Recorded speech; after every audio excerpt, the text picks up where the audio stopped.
Welcome back to the Terminal Exchange, the official podcast of Nussbaum Transportation, where we explore key issues and compelling stories in the trucking industry. I'm your host, Dayton Rumbold, and you're listening to episode 130, Globetrotting and Good Talking, with Roger Kylie and Kylie Hoffman. Roger takes us on a journey throughout Africa, and him and Kylie talk about how you can improve your relationship with your driver manager. To hear more, please tune in to today's featured exchange.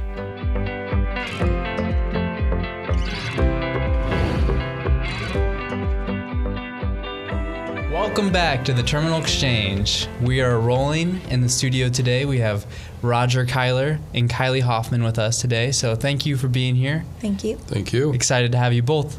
Really, we're talking about driver-dispatch relationship, but also we're spending some time on Roger's life. He's traveled the world, really, and a photographer for over 20 years. You had your own studio, and now you work at Nussbaum, but you have a long history. You've done Mount Kilimanjaro.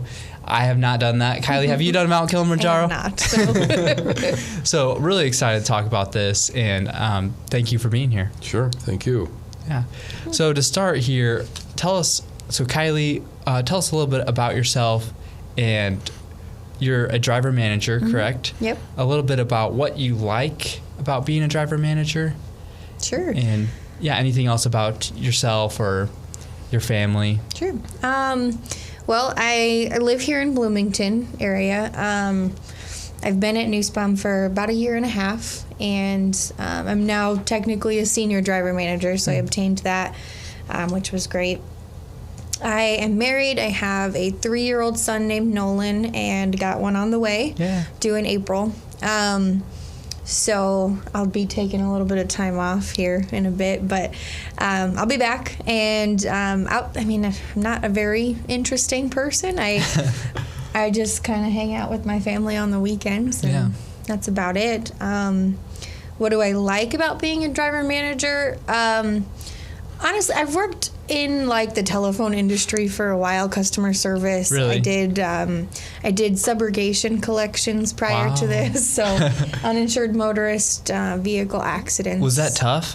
Very, yeah. Wow. Yeah, so you're calling the people who were in an accident, which is already a stressful position, and then they didn't have insurance, so now they owe thousands of dollars for the other person's vehicle or medical bills. So did that for about 8 years. So you can handle tough calls. Yeah. Not always my favorite, but I can handle it. You can handle it, Yeah. yeah. So I did work up into management doing that. So eventually I did get off of the phones, but I'm back on the phones here. But the phone calls are just a lot different than that kind of stuff. You know, I'm not calling Roger because he owes a bill. I'm calling him because there's information I need to give him or assistance. So it's more along the helpful side of things, and that's what I prefer to do. Yeah, so, everyone wants to be the bearer of good news. Yeah, exactly. You want to be the person that gives you something instead of take something away. So yeah, it makes sense. And then just getting to know the drivers as well with their families, and you learn a lot about them. Yeah, you can really build a relationship over time. And you've had Chris Smith was your DM before Kylie. And Anthony. And Anthony Whitmore. Yep. Okay. And so, Awesome. Yeah. And you said you don't have an interesting story, but everyone does have an interesting story. And that's something I would not have known about you, being making those calls. And you called it subrogation? Yeah. Okay. Nice. Yeah. So everyone has an interesting story. We might not have all hiked Mount Kilimanjaro. I've never done that. So, but we all have good stories. So and one on the way in April too. Yeah. That's so exciting. So. Thank you. Yeah. All right, Roger, outside of work, could you fill us in a little bit on your journey to Nussbaum? And you can start back as far as you want. And what was that journey like? So you were a photographer, and could you fill us in a little bit? Okay. First of all, my conversations with Kylie are always interesting. They're never boring, so they're always good. Good. Thanks, Roger. So I basically shot weddings for 30 years. I had a photography studio for 20 of those, and it was great. The photography business was really good to me. But 2020, COVID came along, and I was ready to be done with weddings, and I was ready to move on and do something different. And so I was just trying to figure out what I was going to do. And my family has an excavating business, so I've driven gravel trucks, hauled gravel off and on over the years. So, and I've had my CDL license since I was 17. Because my family had a business, I was able to get the CDL at 17. And I just always kept it. I always drove a truck as a backup and never wanted to, but, And so then when 2020 came along and I was ready to move on, I just started checking out over-the-road places, and I interviewed with Swift, and fortunately, I'm very lucky, Jared Furr hired me. Thanks, Jared. And I just came down here until I figured out what I was going to do. Well, that was 4.5 years ago. Yeah. So I love it here. I love the people. I love the job. So I still do in my time off. What I got into photography for was the wildlife and travel. That's what my true passion in life is. And so over the years, because I had my own schedule, control of my own schedule in the photography business, I was able to take the downtimes off and travel somewhere. I've spent a lot of time in Africa and Central America, China, and actually I'm heading to Borneo next month. To go photograph some orangutans. But anyway, so the wildlife and travel. So I'm still doing that. That's I still have a lot. Never stop being a passion. For you. No, and I've been very fortunate. So that's kind of where I'm at. I've been 4.5 years here and take my vacations, go travel, and when I'm at home, I'm usually sitting in front of a computer editing pictures or working up stories and stuff like that. So that's kind of where I'm at. Yeah, and we talked about how the wedding business is something that it's where the money's at. But then you ran that photography studio too, and then during COVID that work dried up. How did your passion develop?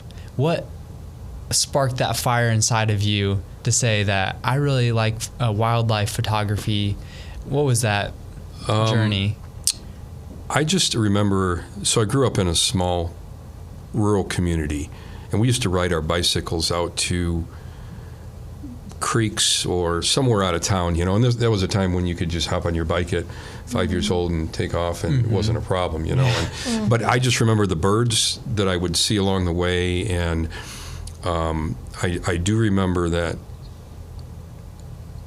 whenever I went to the zoo as a child, the gorilla exhibits were always my favorite. I mean, I remember them today. And so when I first traveled to Africa, my first trip was to go see mountain gorillas in the wild. And that was my only reason for going to Africa, was see the gorillas. So I've just always loved wildlife. And once I, left the country and pursued that, it was like a disease, it's a drug. I just couldn't get enough of it, and so I've been going back. And I mean, I can go sit behind a camera, and if there's, in the forest, I can sit there all day and be happy, and just wait for whatever comes along. So what I normally do is I usually travel somewhere to photograph something specific.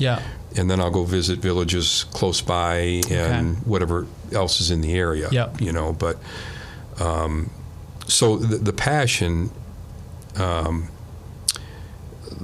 was in Panama a couple of years ago, and one of the hotels I stayed at, there was very wooded, a lot of forest, and I found a spot around the hotel where there was a lot of bird activity.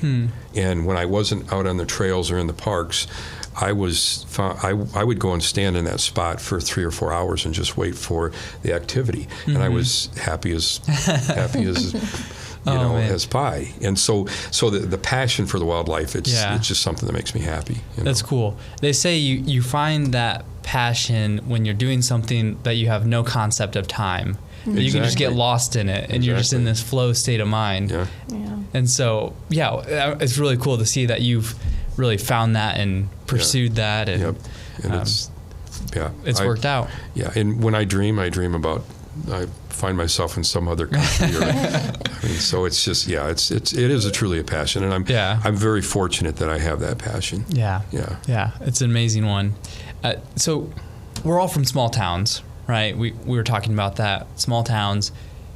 Then your first trip to Africa, I'm assuming, was eye-widening, that you've never done anything like that. You said was that your first international trip? Or? Correct. Well, Canada fishing. Canada, so second international trip, but really overseas. Yeah, it was life-changing. Can you tell us, what was that like? What were some of the things that really stood out to you that you never, coming from a small town, that you would never thought about across the world?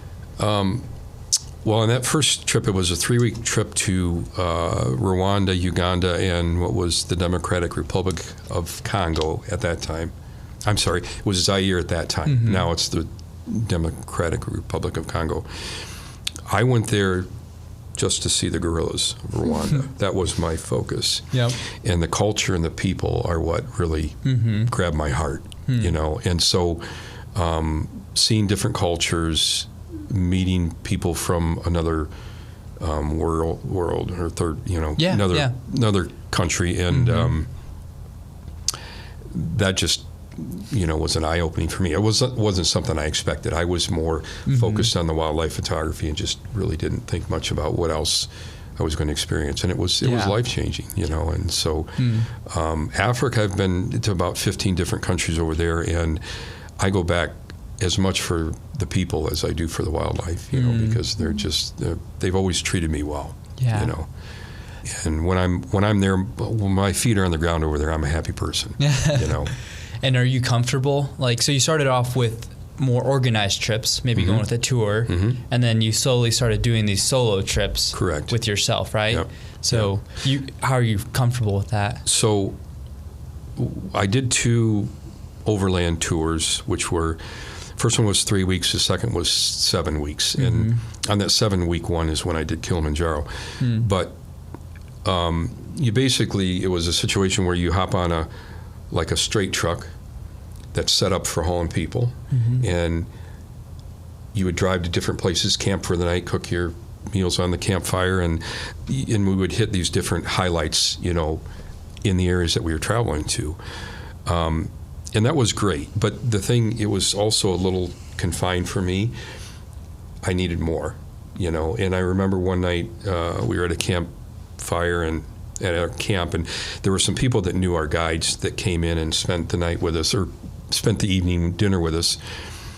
And at the end, they walked out into the dark, and I'm like, that's what I need. I need to be, because I was confined with the group. Yeah. And I needed more. So the next trip that I took was a 3-month solo trip. Okay, wow. And the best thing about it is, it's kind of planned out, but you're not stuck with a plan. Sure. So if I came in the first week, found an area that I liked and wanted to spend more time there, I could do it because I was on my own schedule. Yep. And I know I have a hard time getting along with people, so it was difficult there. But I mean, people, I get along with people, so good. It's never been fearful for me, and I love people. I love meeting people. So it just kind of all went together, Yeah. And so now people still say, Roger, are you going by yourself? And I'm like, yeah. Most of the people that know me well know that I just plan a trip, and go. And the other thing about planning is you don't have to worry about anybody else's plan. You plan the trip and you go do it. And it's, you're not balancing or juggling schedules to try to make it happen. Yeah. So. Yeah, even though you're going by yourself, you still need to do this with other people. You interact with people along the way. Correct. You meet groups of people. Correct. And definitely, it's not just solo, but you're right. I'm leaving here by myself, but yes, I'll be with people. You'll be with people the whole time, and those skills are very necessary. When Roger, I called him about doing this podcast, I said on driver dispatch relationship, he said, "Oh, I don't get along with Kylie at all," and I believed him. I was like, dead silence. I was like, this is the wrong call to make, and then he was like, "I'm just kidding." Yeah, that was funny. So, yeah, he got me good. So then, do you know some of the language to keep you going? Not really. I've learned greetings. I have learned that a smile goes a long way. Yeah. And you can usually find English-speaking people. Sometimes no. I know when I was in Panama, there were a lot of people I thought would probably speak English because they dealt with tourists, but they didn't. So the technology, Google Translate. Yeah.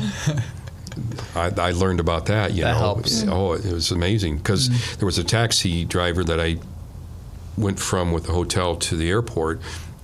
He spoke no English. I speak no Spanish, and we had a conversation the whole way with Google Translate. No way. So that was pretty cool. You know. It's really changing. They even have stuff that do live translate now, like earpieces and things like that. Yeah. Yeah, the technology is pretty cool. It is. Sometimes, not always. Sometimes it's just scary. Yeah. Tell us about Mount Kilimanjaro and what that looked like, that trip in general. Okay. And you went with a friend, correct? Actually, I've been up there 3 times. 3 times, yes. Okay. So. And I'll tell you how that tell us all unfolded. about that, everything. Okay. Just make sure you have your finger on the pause or the mic cut button. No, I'm very curious. Take as much time as you need. I did bring some of my notes because I do get forgetful. But Kilimanjaro it's 19,340 foot high. Okay, 40 feet high.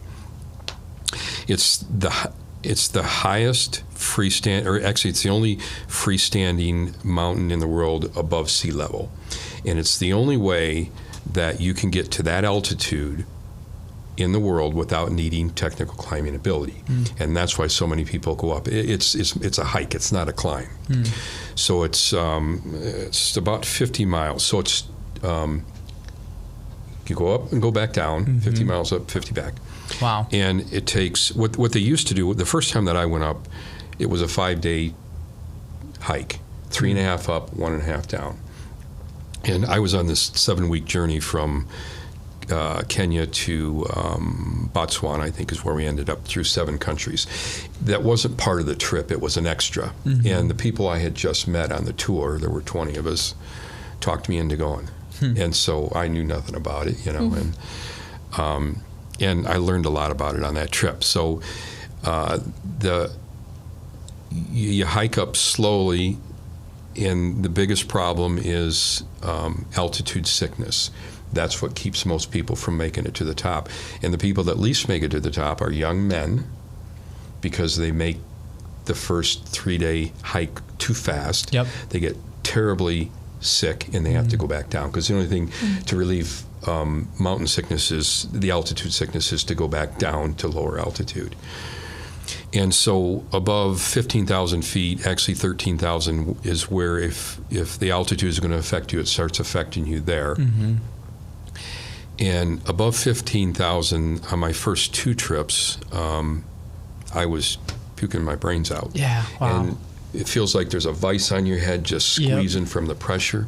And the funny thing is the guides, they know how to handle the hikers, and you basically bend over and sell your Buicks, and and they look and see what's coming out, and then when you're done, they just, if you're okay, they point you up the trail and you wipe your mouth off and keep going. And so you gotta, if you're affected with that, you gotta tough it out, if you're going to make it to the top. So that first trip was with that group. The second trip, I talked my good friend Gary Hahn, who's also blind, in doing the tour, and so that was a great adventure, interesting adventure. And tell us about Gary. So Gary is a magician? Gary he's a magician. He's run marathons. He's climbed Kilimanjaro. He's done some shark diving with me. Wow. And we did great whites in South Africa and Caribbean reef sharks, and he's blind. He lost his eyesight in the Marines. Wow. And he's just never sat in the corner and, pouted about what happened. He went out and did the best he could, and he's done some amazing things. Wow. That's a story of not thinking what can't I do, but what can I do. Exactly. That's really cool. He always tells a story that, when he was in the VA medical center, he had a choice. There were two directions. You go over in the corner and sit and pout about the situation you're in, or you head out the door and make the best of what you have, and that's what he's done, So he's very athletic, and I knew he could do this. There were a lot of obstacles I wasn't aware of, but we did make it to the top. And the interesting thing is we got about Harumbo Hut, which is the second hut. We got up there and realized that there are people that found out there was a blind man on the mountain, and they were making bets on whether he'd make it to the top. Wow. And my only regret is I didn't place my bets. You knew he was going to do it. I knew he was going to do it. So that was a great trip, and then... You mentioned some obstacles.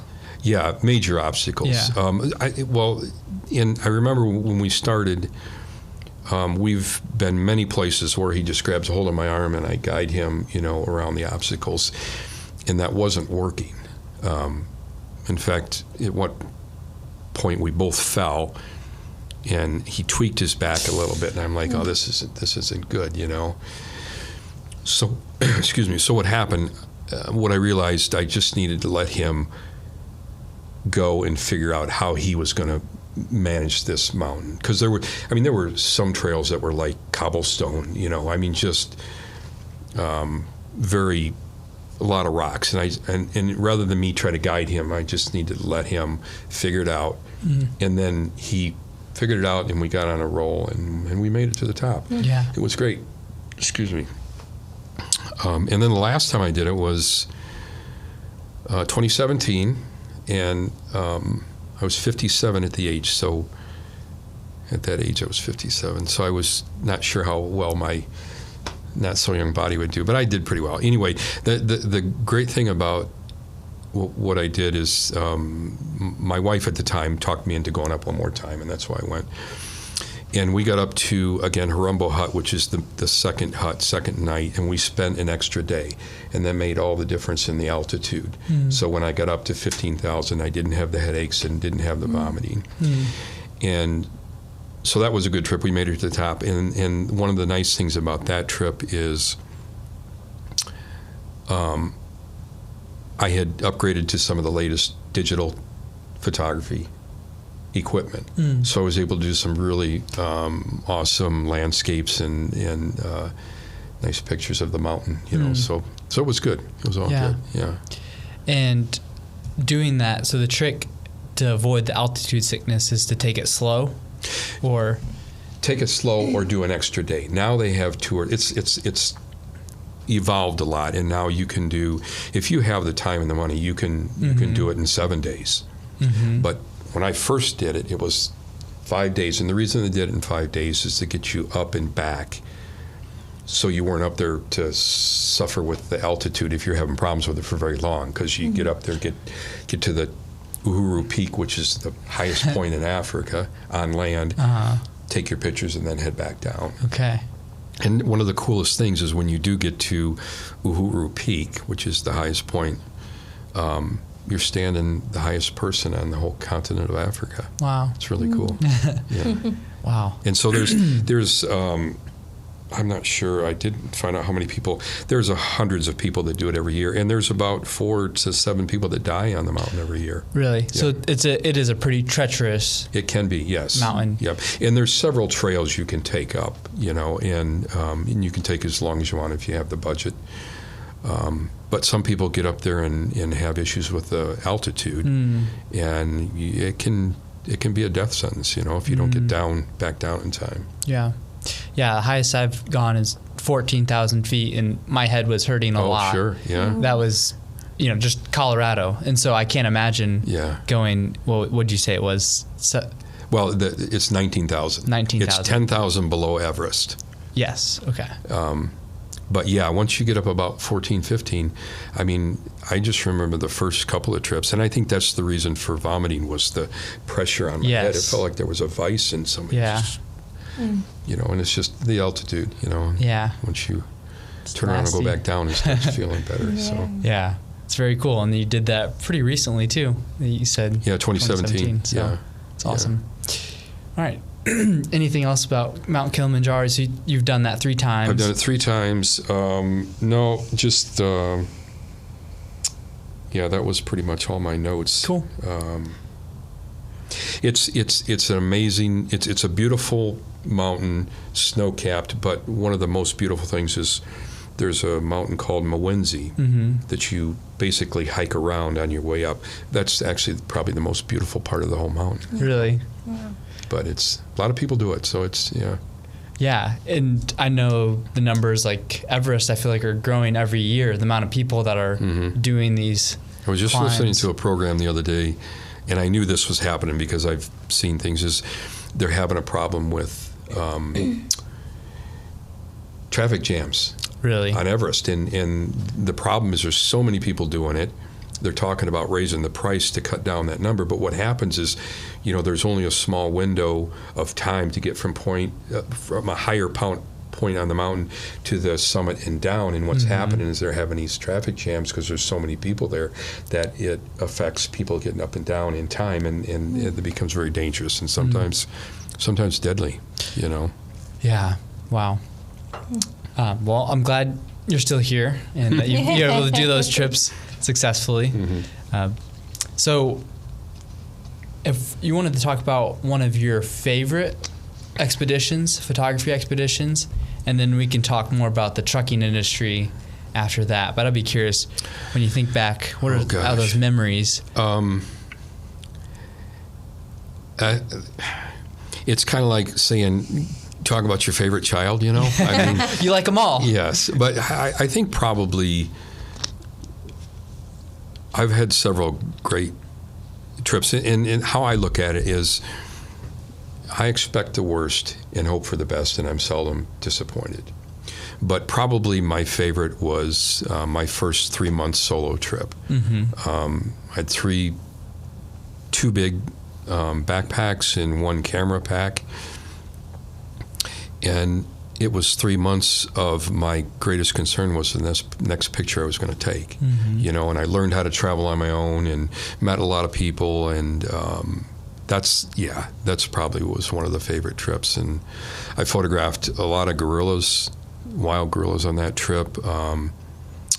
Went down to South Africa for the first time, and where else did I go? It was, and I think it was just that freedom of no telephones, not answering, you know. I could just go and concentrate and pretend like I was a photographer, you know, and so it was great. Whole new world. Yeah, exactly. How did you meet Gary? So I worked in Rockford as a diesel mechanic, and at the time, all my friends back home were all getting married, starting families, and that wasn't happening for me. And so I went up to Rockford. I changed jobs and went up to Rockford, and I didn't have a lot going on as far as social life. So I joined the YMCA. And I had also, in my younger years, I studied karate, martial arts for about 4 years. What belt are you? What did I get? Green. I actually blew out a knee when I was going for my blue. Yeah. Actually, I was a blue belt. I was going for the next level and blew out a knee, so that kind of stopped that. But anyway, so I was at the Y, and I worked nights, and so I went down to the Y during the day in the mornings, and Gary was there. He's also master in swordsmanship, Japanese swordsmanship. Oh, wow. And I know, you know, it's amazing. What does he not do? Well, yeah, that's if somebody asked me what he does, it would be easier to tell you what he doesn't do. You know, it's just very, very motivated and did a lot, you know. But anyway, so we were in the workout center, and that's where I went and did weights and rode the bike, and he was doing a sword kata for some of the people down there. And at that time, I wasn't very good at meeting people. I still had to learn how to approach people without, I just wasn't good at it. And so, but that was a common goal there. He was into martial arts and I knew it, so I went up and said something to him, and we started talking and got together and became good friends, and the rest is history. So was that after his time in the Marine? Or? Yes, yeah. Okay. He was already blind when I met him. And probably the interesting thing about our relationship is Gary he's not my blind friend. He's my good friend that just happens to be blind. Yeah. And that's never been his situation has never deterred us from doing whatever we wanted. We've always said, okay, let's go do this, figure out how to do it and do it. It's probably why it makes such a good friendship. Yeah. So it's good. Yeah. What does he not do? Right. That's probably the easiest question. Dive with sharks and wow. Yeah. Well, and a lot of people would say, why you're blind? Why would you want to scuba dive? Well, when you scuba dive, you have to know your equipment. You have to be familiar with your equipment. You have to know what it's doing. And so there's a lot of that. It's a lot to accomplish for a blind person, And he had to do all the requirements to pass the open water test. Had audio, computer to tell him his depth and different things. So it's as much. Diving for me was a visual thing, but for him it's an accomplishment. Audio, yeah. Wow. So I got some great pictures of sharks. Is there a place we can find these pictures? Do you have a website or? I do. None of those pictures are on the website. They will be sometime soon when I have enough time at home to work on that. Sure. But he's got several books out. His first book has a picture that I took of sharks swimming by him in the Bahamas. All his books are on Amazon. Awesome. Yeah. Well, thanks for sharing some of those adventures, and I'm sure we could dive a lot deeper. Go deeper. Kylie, do you have any questions? No pun intended. Go deeper, dive deep. No. Do you have any questions for Roger that you wanted to get to know? I heard you were writing a book. I actually, yes, and has a lot to do with Nussbaum, because something I won't get into. When I came here, I had a lot of healing to do, and so I started writing about my adventures, and I'd post some things on Facebook, and people kept saying, "Oh, you need to write a book. You need to write a book." So I was in a situation where you get done at night, and what do? You got time before you go to bed, so I just started writing, and in a couple of years, I've got 29 chapters. The 30th chapter's been slow going, and once I get that done, then I got to go through the process. But if I wouldn't have been out driving by myself, I probably would have never written the book, because there's too many distractions at home. So being able to get done at the end of the day and sit down and pull out my laptop and start writing, it allowed me to do that. And plus, remembering the stories and writing about the stories, that was part of the therapy that I needed to get my head back on straight, So it's coming. Yeah. Hopefully this year together. it'll be finished. Exciting. So wow, that's really exciting. Yeah. I had no clue. So if you're interested in Roger's story or hearing more about it, you can look out for his book or look for Gary Hahn's books that are out. But later this year, hopefully, I'll keep you posted. Yeah. I like that. Yeah, So, that's really exciting. Yeah, and really is something that would not have happened if you didn't end up here. Yeah, and that article there, that's actually the first. I've had a lot of stuff published before, but that's the first article where I've written the story and did the pictures as well. Yeah. Thanks to Jessie in marketing. She had a big part of that. Yeah. You have a good story, and you're a good writer, too. I think I was reading what you wrote in this article, and you have a good way of putting your thoughts together. It was fun. Yeah. It was fun. Yeah. It was good. Good. I'm glad. All right, ready to talk about some driver-dispatch relationships? Sure. Yeah. Let's give Kylie some airtime here. Get her on the mic. All right. So this is something that was brought to my attention, that it is a rough spot in the industry. Most people have a bad relationship with their driver manager or dispatch in general. I was reading reviews online of people that say, you work until you run out of hours and they don't care where you end up. Or, I truly believe that this company only cares about the freight and where it goes and when it's got to be picked up. So, and are those from here not or in Nussbaum, general? They're just general Okay. on truckersreport.com. Mm-hmm. I was looking at some of those. So they're not from Nussbaum, but we do have bad reviews. I mean, that's just the nature, but hopefully not too many.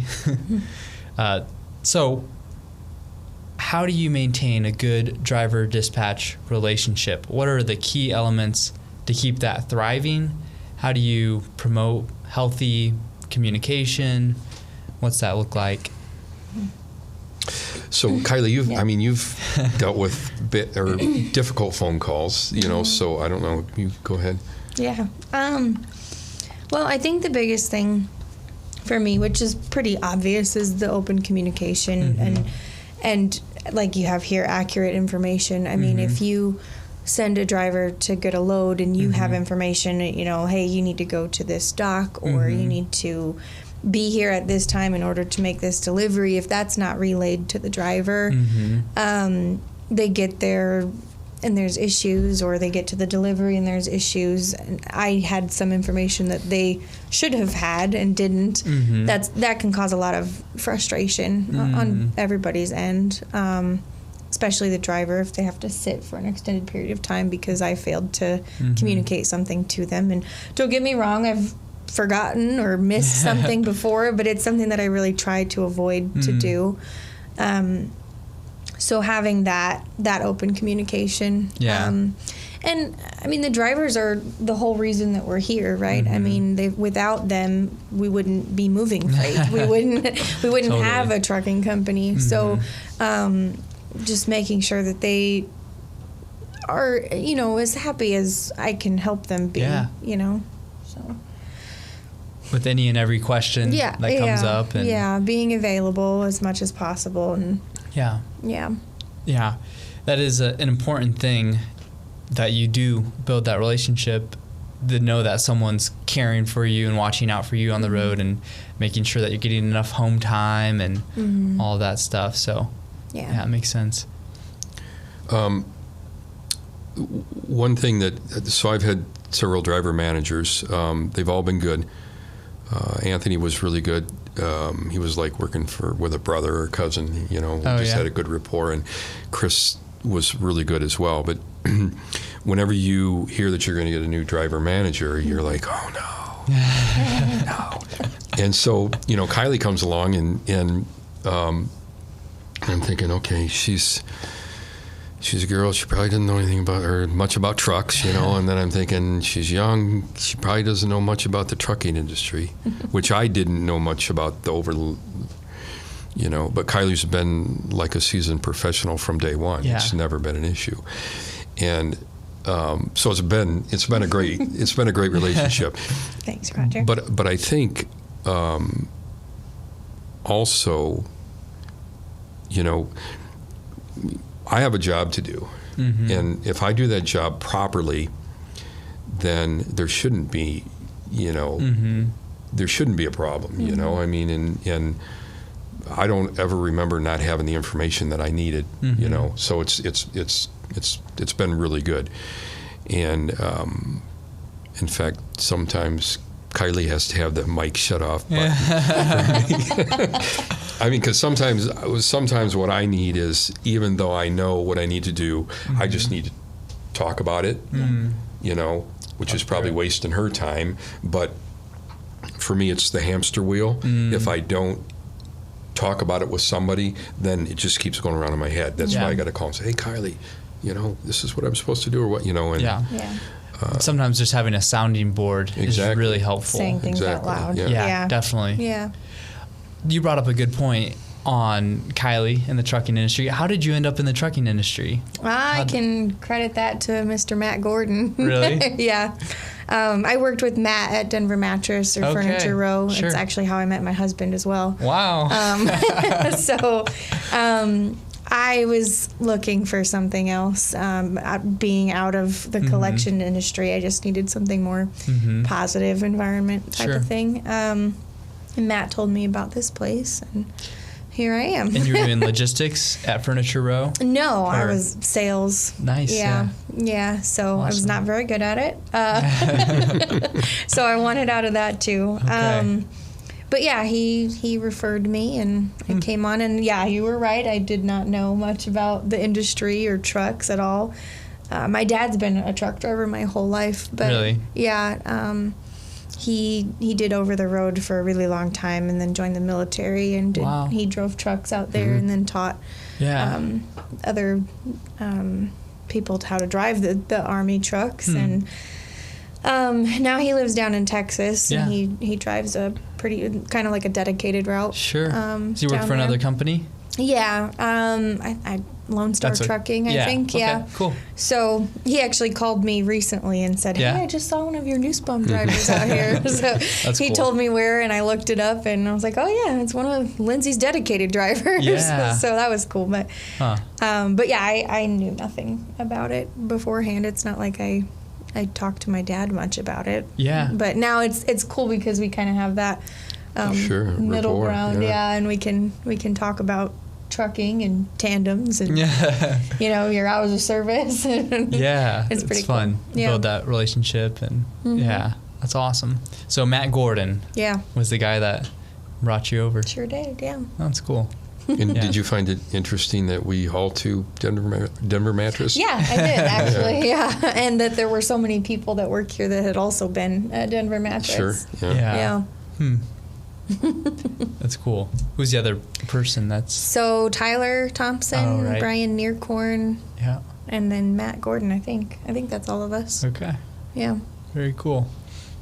So if I can, add that Kylie knows more about when I'm going to be somewhere than I do. I mean, there's just, she's got it down, and there's times when, when I figure out I'm going to be there and she figures out I'm going to be there, she's usually closer to the right. So she does very well. Thank you. Good. I try. Yeah. So some of these elements we talked about, bringing accurate information. Things change in trucking. They change pretty fast. So how do you stay up to date on that? Do you phone call right away? Messages? If I called every time something changed, I would never be off of the phone. Yeah. So if it's an immediate need, like we just split your load and you're about to pass the drop yard, or something like that, I'll definitely call. If it's something that can be sent in a message, and I know that the driver reads messages, there's some that don't look at them, so I have to make that phone call. But just kind of knowing that, like, I know Roger and I communicate through messages quite often, so if I send him a message, he'll read it and he'll know what's going on. But some drivers, like I said, don't read them at all, so if I don't call them, I know that they're not going to know what's going on. So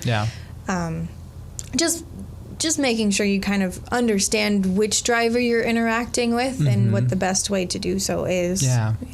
How many drivers do you have? Right now, I think I'm at 35, I want to say. I just lost a couple, but I'm getting 3 more on Monday, so I'll be at 39. Okay. So I guess my math was way off there, but but yeah. That's quite a few. Yeah. Quite a few people. And having a positive mindset is really good too. Roger, we talked about focusing on the things that we can do versus the things we can't do. Correct. And I think that's an important thing too from the driver aspect. I think for me also, being a business owner, I think about from top to bottom. I'm not just thinking about, so if I do something that I know is going to affect them, I'm going to let them know, because, I'm thinking of the whole picture, not just me. And I think that helps. And then I try to be either early or on time. I don't take more than a 10-hour break unless it's, the load is off. And the only time I stop during the day is for either bathroom break or the required 30-minute break or fuel. Other than that, I'm going. And I think being consistent like that makes it easier for those guys to say, okay, we know Roger's going to be here at this time because he's not going to be stopping, and he goes. And, so I try to be consistent to make it easier for them. And it definitely does. And then if I have a favor, or not a favor, but if I'm like, okay, a request. A request, they're going to say, you know what, he's pretty consistent, we're going to help him out, if he needs to get home or whatever. Yeah. They're going to be good about. Being a consistent person helps a lot. Yeah. Yeah, utilizing your cycle hours, and I know Roger specifically. I'm like, oh yeah, he can do that, or I can count on him to get there on time, and he won't mess around. So that definitely makes it easier to plan stuff. And we talked about as you get older, you're a little bit more stable. The small things don't annoy you as much. Sweat. Yeah. Don't sweat the small things. Exactly. Yeah.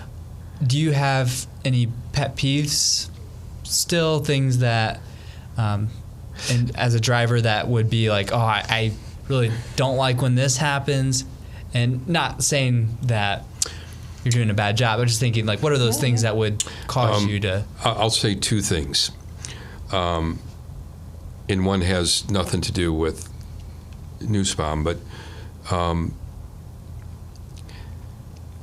okay, Friday, for those of us that are home on the weekends, Friday is you're always looking at what your path is to get home, how soon you're going to get home. Yeah. And when you have a good path and then they pull that load and change it, not that it's a worse load or anything, it's just that you've already thought, okay, I'm going to be home at this time, then you can start planning your weekend. Yeah. And if that changes, it's like, And especially on Fridays, everything exactly. changes. And everything changes. Right.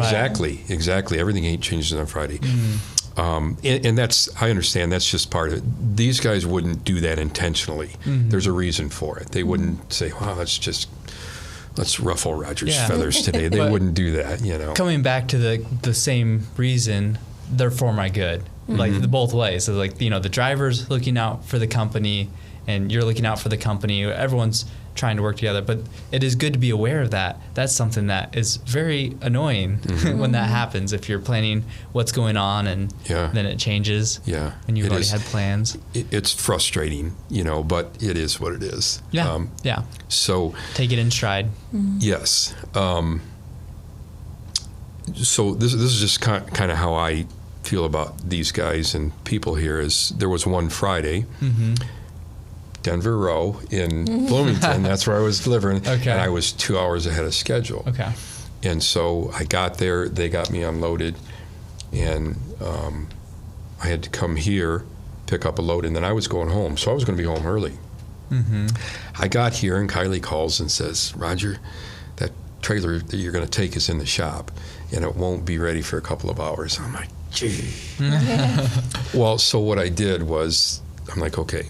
So then I came in here, and I did my rounds, my social rounds. I talked to Kylie, talked to Phil, and talked to Bill Wetstein and a couple of other people. And I spent 30 minutes doing that. And after that, those interactions, which I love, it was okay. I could have got home at 10 o'clock that night. It wouldn't have mattered, because that social interaction with people we work with and the people I enjoy talking to. Maya was another one I chatted with for a while. It just made everything okay, But the fact that I was going home and got delayed, and then after I talked to everybody for 30 minutes, I went over to the shop. The trailer was ready to go, and I was on my way, Yeah.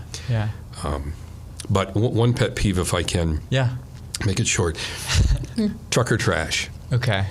Everywhere truckers park, there's trash. Yeah. I don't understand it.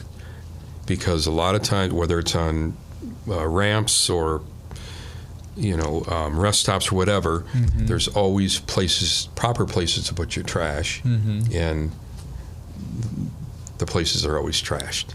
People just not taking care of putting their trash. That's probably my biggest pet peeve, or it's something that annoys me a lot when I'm out there on the road. Yeah. It's something that can be properly taken care of, and it's not just. Yeah, it's a simple fix. Just exactly. People don't do it. Yeah. It's a mindset, I think. Yeah, definitely. Yeah. But. And so from your perspective, what would be a pet peeve that you might have, something that would be irritating or something that if you're not in the right mindset could cause you to spiral or... Yeah. I mean, I'd have to echo Roger a little bit with the amount of things that change just constantly, but that's never going to change. Everything's, up in the air until it's picked up and delivered and done. But I think one of the biggest things that I would say is a pet peeve of mine is just the, and I don't mean this to sound bad, but just the lack of knowledge about how much goes into the operation side of things. Because, it's easy to be on the road and they're doing this to me, why did they pull that load off? Or now I have to sit for 3 hours because this load's not going to be ready in time. But what they don't see is the backside of things. And one of the great things about the Cert Red program is that you can come in and do a job shadow. And sometimes that's pretty eye-opening for the driver. It's only about an hour or two long. So clearly there's a lot more that goes into it than just that hour. But, from booking the load to getting it built to then, maybe the broker canceled the load or we're working on a spot bid that's going to be more profitable for us, but you have to wait a little bit longer on it. So just a lot of that extra stuff that goes into it and not seeing all of that backside of things. And then the driver gets frustrated because all they know is, well, I had a load and it was pulled off of me and now what am I doing? So, just the pet peeve of the driver just not understanding that, and it's not necessarily any fault of their own, but it's just there's a lot more, and it can almost feel like in the driver's mind they think, well, those people in the office are just sitting in their chairs and twiddling their thumbs, where's my this load? One will be interesting. Let's switch things up. It's getting a little too boring out here. Right. Yeah. We're just moving pieces around because we can, and that's really not what goes into it. So, and I think a lot of the problems and the conflict is on both sides is not understanding what the other person is going through. And that's true for all parts of life, I think. Correct. With, my job with my coworkers, if I'm getting mad about something, I'm not understanding maybe what they're going through or why they made the decision they made. So having that shared understanding can really help. I think that's why it's a good thing to come in here and talk to people, because I know a lot of people in here, and I know that they wouldn't intentionally pull a load off just to say, let's get Roger today, and I think also for me, as far as having run a business, again, I look at everything. I don't just look at my little part here, and I understand that they wouldn't, they're doing it for a reason. They wouldn't just do it to upset your so the heart behind it is good, and I think that's the thing you can come back to with any relationship you have, is this person has a good heart for me. Like if you get to know them enough, then you really find out that this person is just wanting the best, and you can always come back to that, or even point that out in a conversation. Hey, I know we both want the best in this outcome, and I know just pointing that out can help a lot coming back together. And plus, we're a team. I mean, we're all working for the same goal,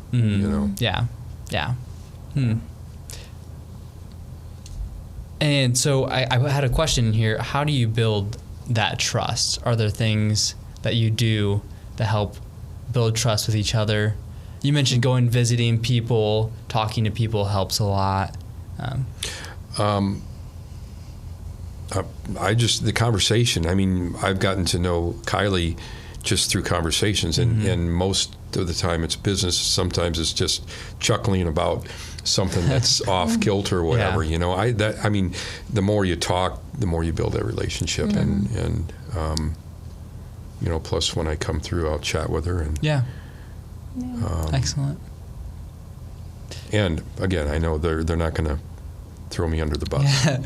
Yeah. Cool. Yeah, I mean, same, really. Of course, you've got some drivers who only call if there's an issue, and you hear from them once a month. So that's a little bit harder to build those relationships with that driver. But but when you can, if I notice it's their birthday or anniversary, try to point that out and, saying, have a good weekend, how was your weekend, stuff like that. Just trying to gain that little bit of extra personal touch. And plus it's genuine.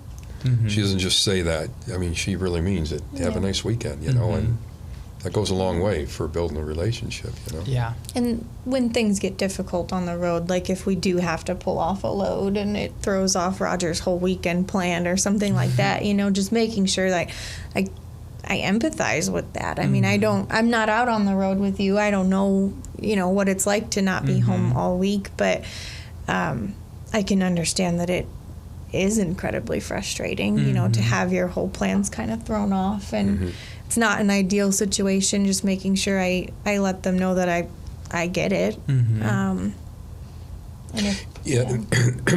there are times, and I could talk about one specific, but there are times when I will send something to Kylie, let her know my frustration, but I also make sure that I let her know I'm not mad at her. It's not her fault. It's just that the situation, whether it's a broker thing or whatever, it's like, oh, this is frustrating, just to vent. But then again, I make sure she knows I'm not directing it towards her because it's not her fault. It's just the industry. And I think it's important to vent those frustrations. Don't hide them. I mean, even if it is something that you're frustrated with myself about, like if you keep that in, that doesn't ever help anything. No. It's a good point. Yeah. Parting advice, and then we'll wrap this episode up. What advice would you give to someone that's struggling with their relationship with their dispatch driver manager? I guess I'd say pretty much the same thing I just did. Yeah. I mean, if you've got frustrations with your DM or operations, I mean, to a degree, and make sure you're doing it respectfully, of course, but just making sure you're voicing those, and, hey, I wish this situation would have been handled a little differently.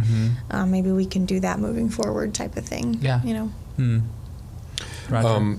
Being old school,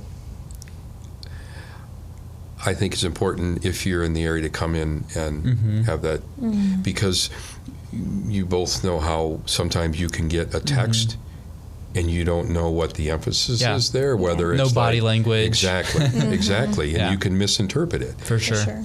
So I think it's good to come in and do a person-to-person if you can. And again, understand that there's more, you're just a small part of the whole process. You have to understand that. So. Good advice. Definitely taking that.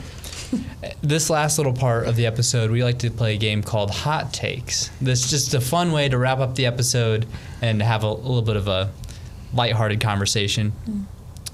And I'll say a statement. You'll either agree or disagree with it. And you can tell me why.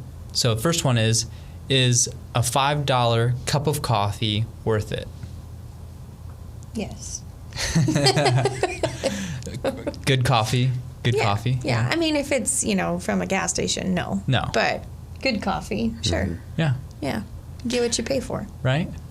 If that's all that's available, yes. Okay. I mean, I very seldom buy coffee. Yeah. Because the truck stops is terrible. I make my own with my coffee maker, so I don't know what that's costing me. But if you're on the road and that's all that's available, it's definitely worth it. Yeah. Good. So you have a coffee maker you bring with you? Yeah. Okay. Keurig and. Nice. Yeah. That was the first thing. Everybody puts microwaves in. First thing for me was coffee. If I have a cup of coffee in the morning, I'm ready to take on the world. Sure. Ready to roll. Yeah. And do you have a coffee shop that you go to? No.